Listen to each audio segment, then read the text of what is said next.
Welcome everybody to the Neuromasters Show, where we uncover the transformative powers of the mind. I'm Reg Malhotra, your host, and I'm here to guide you with practical tools and inspiring stories grounded in neurolinguistic programming and hypnosis. Now, whether you're a high achiever feeling stuck or a growth seeker looking to overcome setbacks, join us each week to break through barriers and achieve profound personal and professional growth. So let's dive in and unlock your potential. Welcome to the Neuromasters podcast. With AI advancing rapidly, many people are wondering, what makes us truly human and how do we stay relevant? Today, we're diving into what AI can't replace: our emotions, adaptability, and deep intuition. As usual, we have Reg Malhotra here with us. He's the founder of Neuromasters Academy, and we are going to explore how neuroscience and mindset mastery can help us thrive in the AI era. Reg, I have some questions for you as we dive into this topic. AI is more powerful now than ever. It can analyze, predict, and even create. But what's the fundamental difference between human intelligence and AI? Great question, Kim. Of course, AI is extremely powerful in so many ways, as millions around the world are now realizing. And in many respects, it's making life different. You know, it's in some cases making it easier, faster. The fundamental difference in the intelligence is, there's a number of things. There's a number of variables. Number one is speed.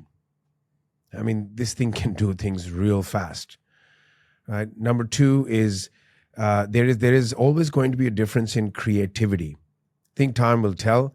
The human being is a creative species. And, when we create and when we think, we are applying emotional intelligence or emotional capability. So the creative piece will continue to be different in my view. There's a different type of creativity, I suppose, that AI will offer, but it will be lacking the emotional component to it. Then you have, the multiplicity, of course.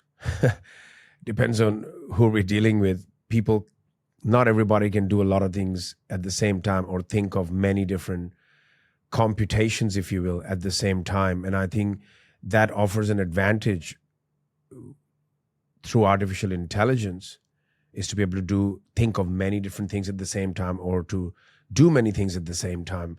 And I'm sure there are more like this, but these are the top three that come to mind for me, that these do relate to intelligence. And, and the question will always be, how do we utilize this to better our lives and better our experiences and remain in control of technology as opposed to the other way? Yeah. And so this is really interesting, Reg, because obviously this automation is changing industries so quickly. And so I think that it lends itself to a lot of people just being worried about being replaced, essentially, right? What would you say the biggest mindset shift is that people can make to remain valuable in this AI-driven world? The biggest mindset shift would need to be what it's always been, which is remaining in charge of one's life, remaining in control, remaining responsible. Because solutions are created from a specific mindset, a mindset that is not about being a victim. So even though we are talking about AI here, how people deal with their lives, how people take action or not take action, how people come up with solutions or not, still depends on one's ideas of oneself, one's ideas of what's possible, possibilities. Because our behavior is still determined by what we hold inside, what we think of ourselves, what we think of others, what we think of possibilities, how we treat mistakes, how we're able to make change. Because this is about change. If AI can do things that we used to do or that we are doing, and a lot, in some cases, a lot faster or better, then we ought to think to ourselves, who am I? Who have I been till now? Do I only identify with my work? Am I willing to do things differently? Look, essentially, we're going to have to become way more creative. We're going to have to use our faculties, how should I say it, for what they were designed for, which is creativity. And I think there will be a huge opportunity to work with AI. I think there'll be a lot of work that will come up which involves using AI to produce solutions. So solutions-based thinking, and of course, one's own personal experiences, personal, events that have happened in people's lives, getting peace on them, all the same stuff. I think there is a more amplified need, because if the reality is that a lot of jobs are now doable by AI. This is already true. Indeed. Yes, it is. There's a couple of points that you brought up a few times here. Obviously, there's the emotional intelligence factor and then the point about creativity. So I'd love to expand a little deeper into those areas. So let's first start with emotional intelligence. It is clear that AI struggles with emotional intelligence. It is not human at the end of the day. So why do you believe then that emotions and human connection will always be a competitive advantage? Great question. Yeah.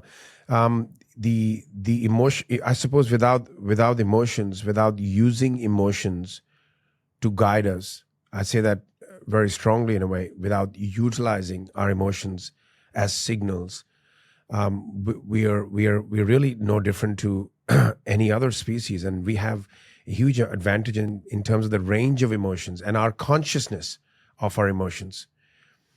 So, going back to the question, it'll always be an advantage, because ultimately we're dealing with people. Sure, we'll be dealing with machines and AI, but everything we do is in a way designed to meet some of our primary needs for, safety, needs for growth, needs for love and connection. Right now, would some people fall in love with an AI generated character? Hardly possible. Sure. But our emotional side is what attracts or repels people. Our emotional side is what helps us form connections and collaborations. Our emotional intelligence is what is the guide many times for us to determine whether we're on purpose or not, or the choices we make or we don't. Sure, we can use AI to guide us with some information, but ultimately we're going to live with humans. We're not, if for those of us who've been married and raising children, I mean, those things, are still guided by our emotional intelligence. Yes, for sure. So when I think of emotional intelligence, and I'd love to hear your perspective on this too, Reg. As humans, of course, we have our emotions, and we have emotional intelligence, we have emotional regulation, and then of course, as humans too, we are innately creative beings, right? That's what we are. So again, you've been talking a little bit about emotional intelligence and creativity, and so tapping into that, I'd love for you to expand on the connection here. But more importantly, we know that perhaps AI can't replace our emotions, and it might not have the emotional intelligence that we humans do, but it certainly does have a creative leg, right? We see art, we see writing, we see music that is generated by AI. So I'd love for you to help us understand and expand on the difference between human creativity and AI generated work that we can look at or perceive to be creative. Arguably, a lot of the things that AI is helping us with can be seen as creative, but where do they come from?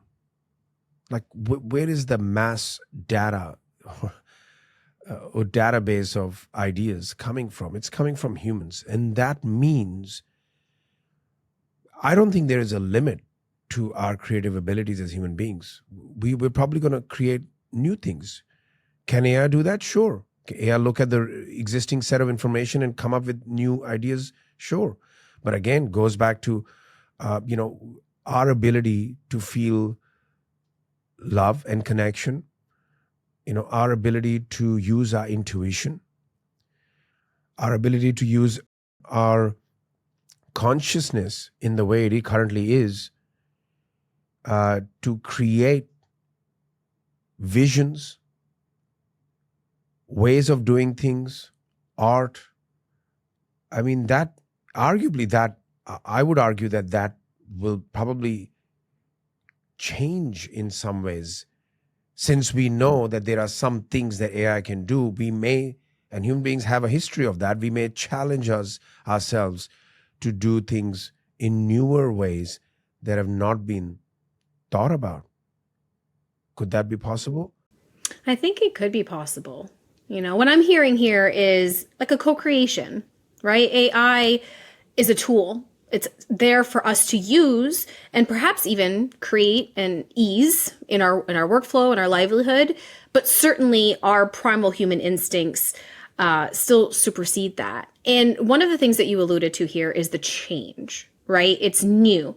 And it's probably going to continue changing. So us as humans and our adaptability is also equally as important, right? So how does our ability to change and grow set us apart from these machines? I'll answer that, but let me tap into a couple of points that have been coming up. So this emotional intelligence piece. Firstly, I want to say that not everybody has the same degree of emotional intelligence. And that's a very important piece here.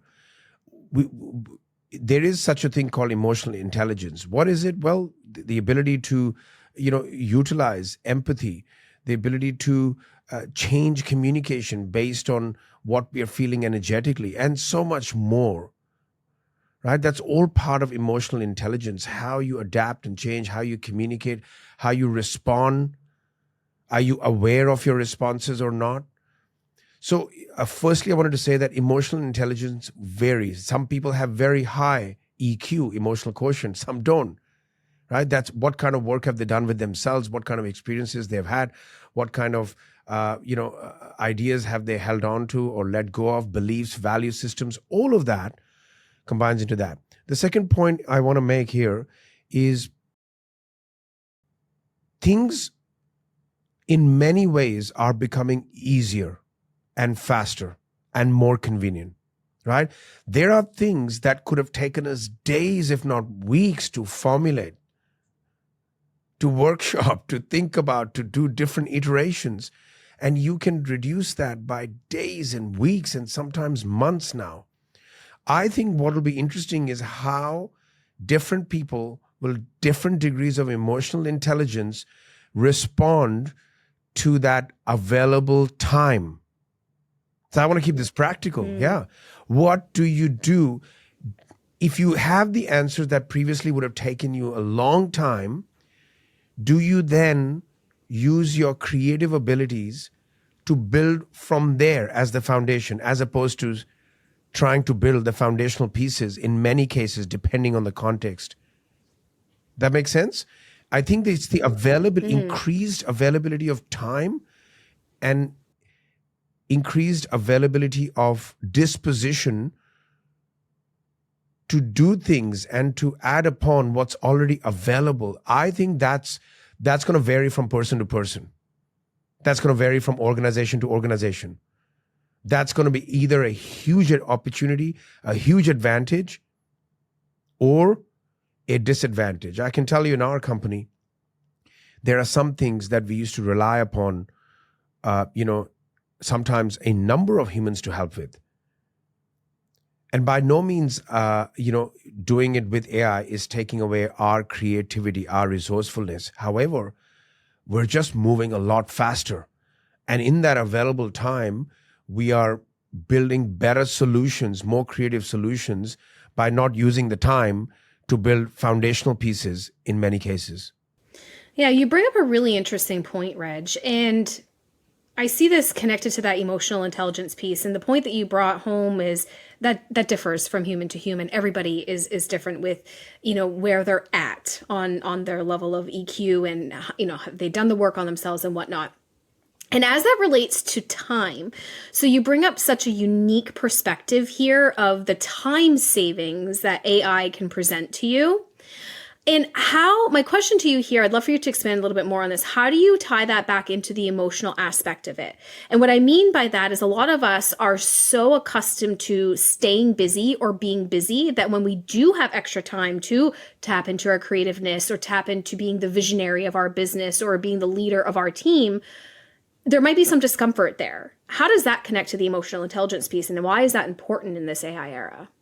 Look, there's a lot of people AI or no AI. Firstly, let's talk about the human being here. A lot of people have still not moved on from things that have not gone right in their lives. A lot of people are still holding on to people, situations, events, consciously or unconsciously, it doesn't even matter. They have not found peace with it. They're still going on. Their self stories are largely negative. AI or no AI, I mean, a lot of people like that they're struggling as it is. They're struggling to move on from what has already happened. They're struggling from taking responsibility for their lives. Many cases, people are still living in a victim mindset.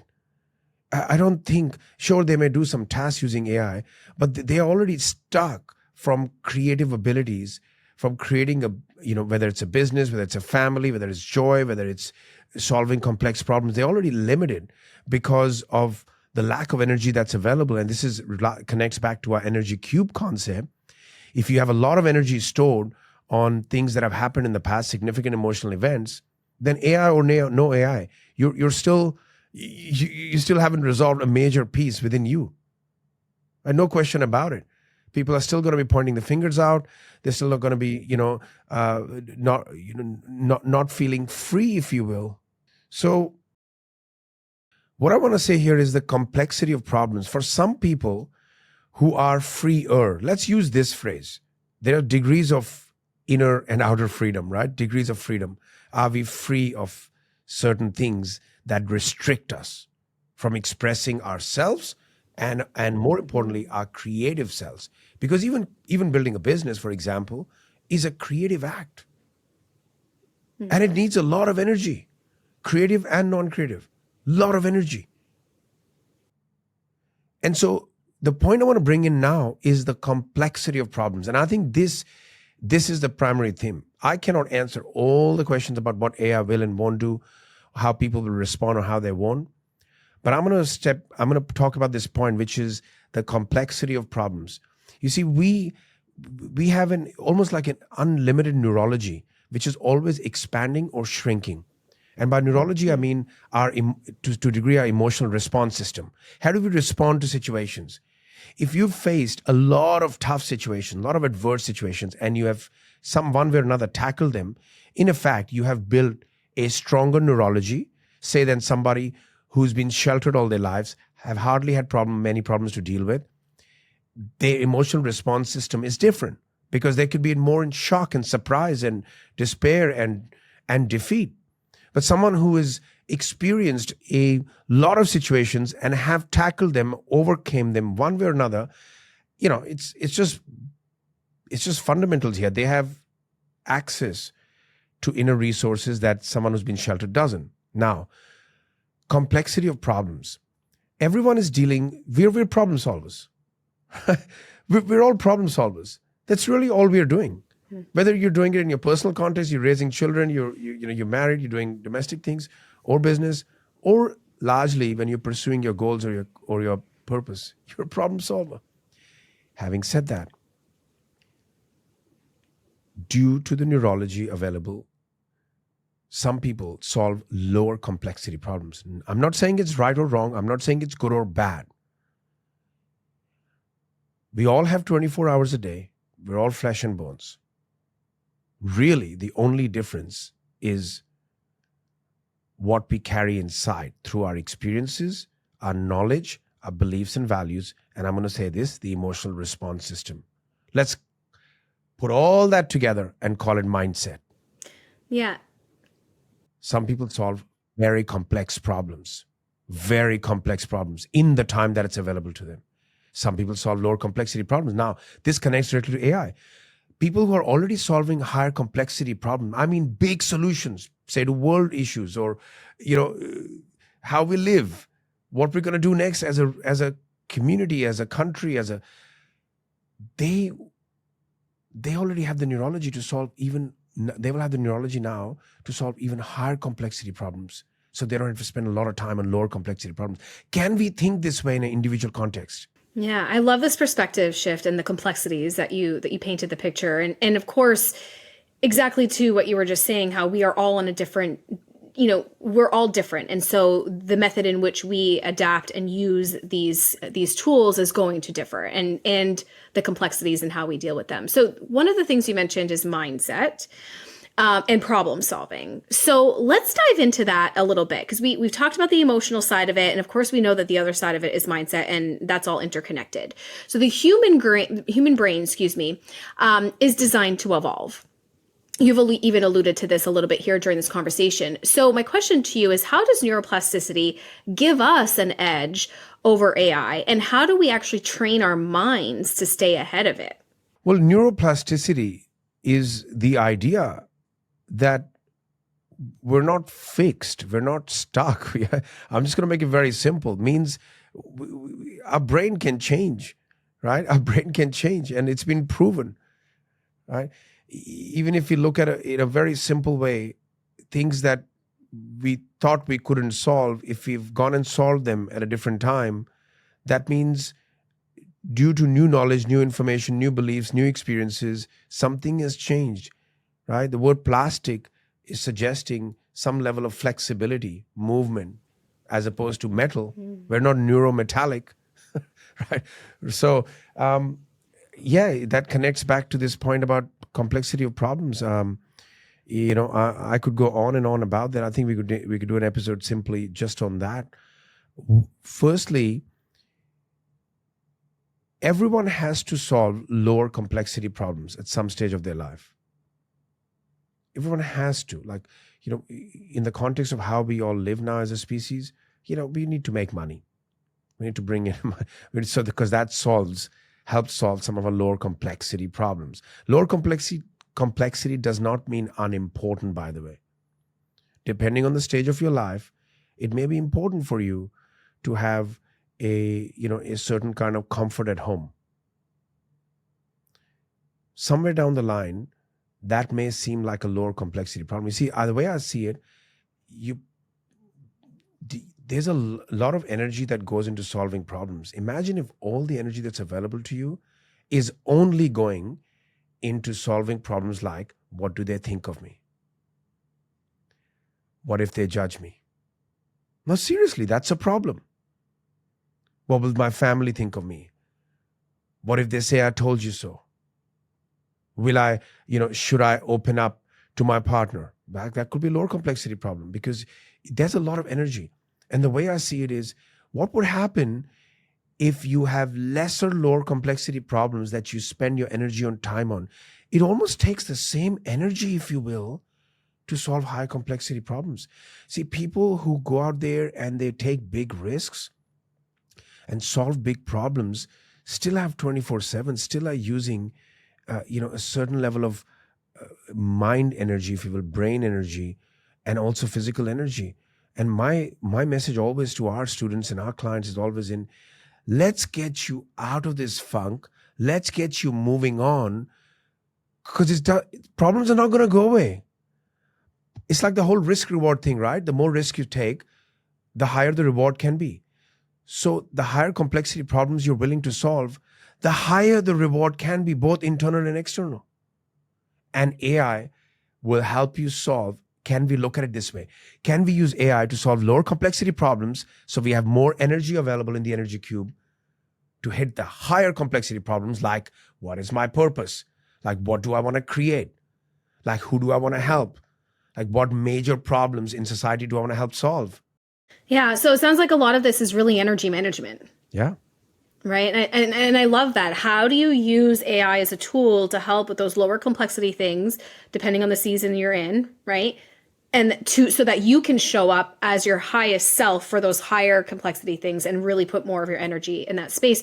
So I'm curious, where I feel like this is kind of like a tango, right? And you need to have self-awareness. So how does that play a role in this? How can the power of self-awareness really benefit us and leaning on that skill set?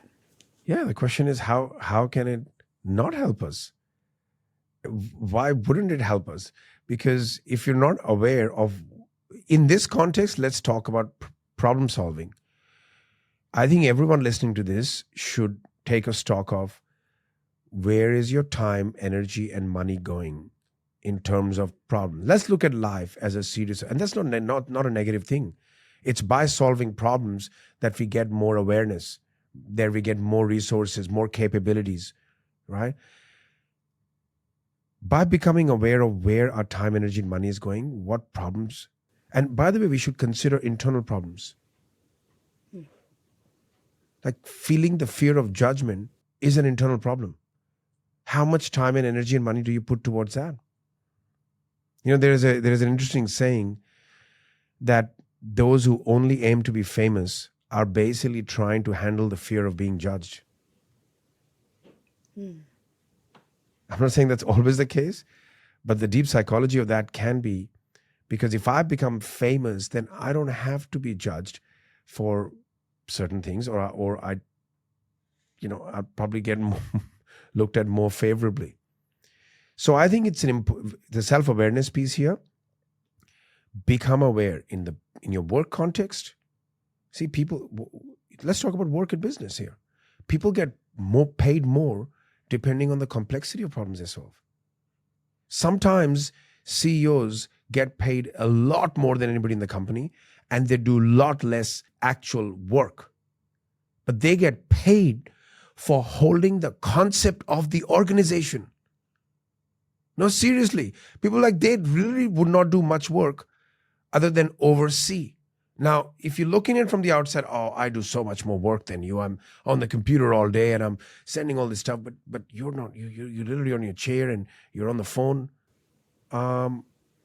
It's a complex issue to hold the concept of the organization.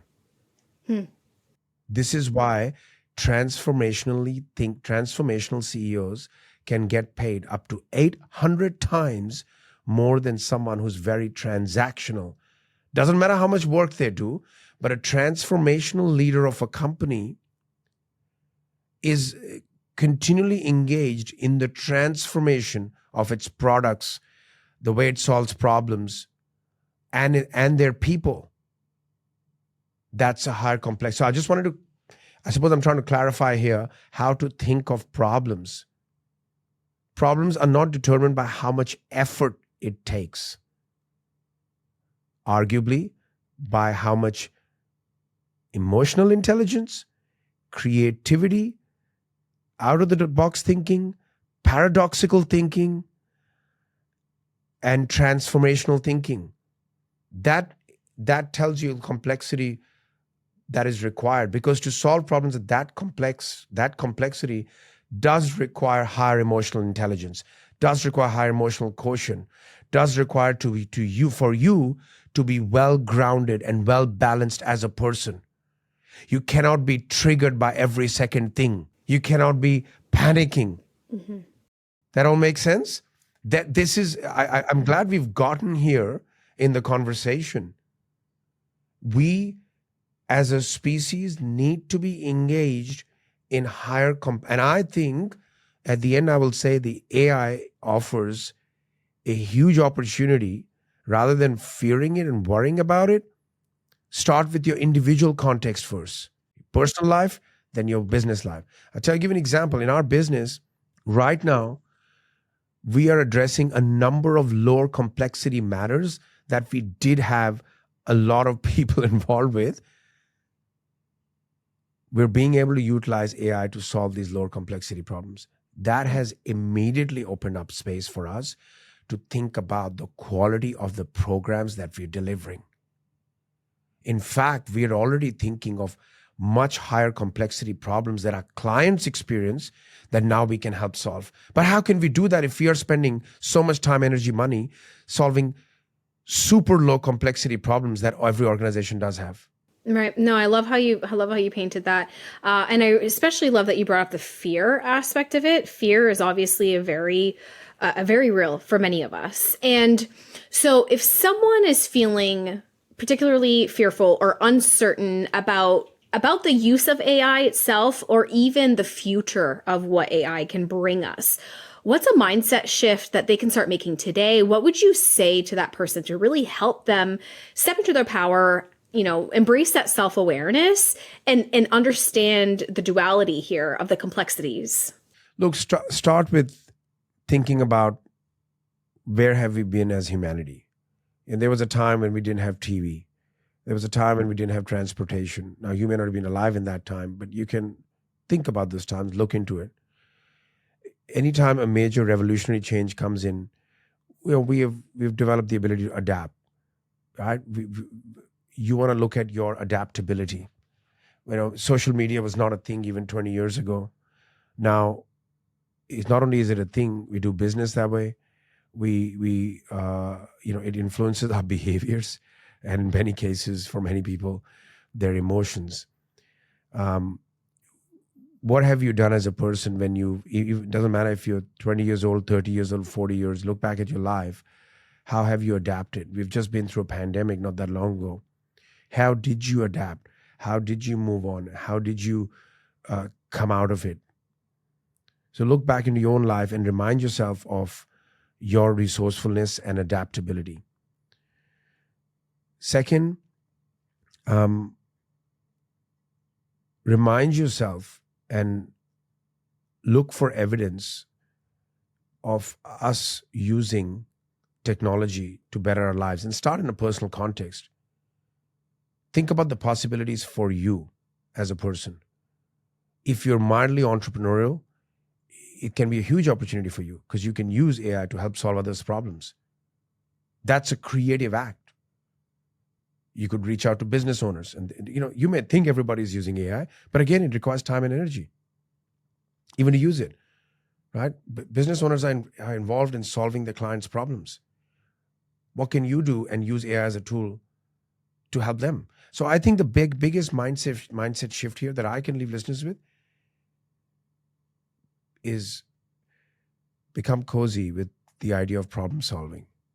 You're already a problem solver. Everybody is a problem solver. So unfortunately, some people are making their problems worse due to not addressing deeper issues and matters that they haven't let go of, they haven't reconciled with, they haven't healed from. One, they have made problems bigger for themselves, and two, they're not engaged in problem solving as much as they can be. This also applies to business, for business owners and entrepreneurs listening to it. Be focused on your customers' problems. That's the best mindset you can have. How do I help solve their problems? Everything comes down to that. Money is a tool to exchange value. Value is exchanged, if you're a business owner and entrepreneur, by always thinking, fall in love with the customer, not the product, is what we say.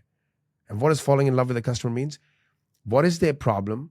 What are the ways of solving it? How can technology help me help solve their problem? And this is how money becomes a byproduct. But largely society is falling in love with money or their products or what they think people want. This is a great opportunity to think about what problems your clients are having, and always be asking yourself, if you're a business owner, always be asking yourself, what problems is my ideal customer, current customer having? How do I help solve it? It's a creative act. Then utilize AI to think better. All right. And secondly, if you work for someone, always be thinking about what problems am I currently engaged in solving? What other problems can I help solve so that the value I provide to the organization is greater? I think that's a fabulous mindset to take forward from here. Yeah. Yeah. And, what I'm hearing you say too, Reg, is at the end of the day, that human connection is something that we need to hold on to, right? You alluded to knowing our clients' problems and how to solve their problems. And AI they don't know our clients better than we know our clients, right? Or our team or our company, and fill in the blank. So that human connection is really the driving force here. And then our adaptability to change, which we need to do as humans anyway. So this has been an incredibly insightful conversation, Reg. Thank you. AI is changing the world. And as you've shown, our adaptability, our resilience, and our emotional intelligence are still our greatest strengths, truthfully. So where can listeners go to learn more if they want to really dive deeper into this topic? Into this particular topic, I think there's information popping up everywhere. In terms of how to manage yourself through this, how to grow in this period, how to not be at the effect of what's happening, how to become the person who can handle complex problems whilst growing in your creativity. I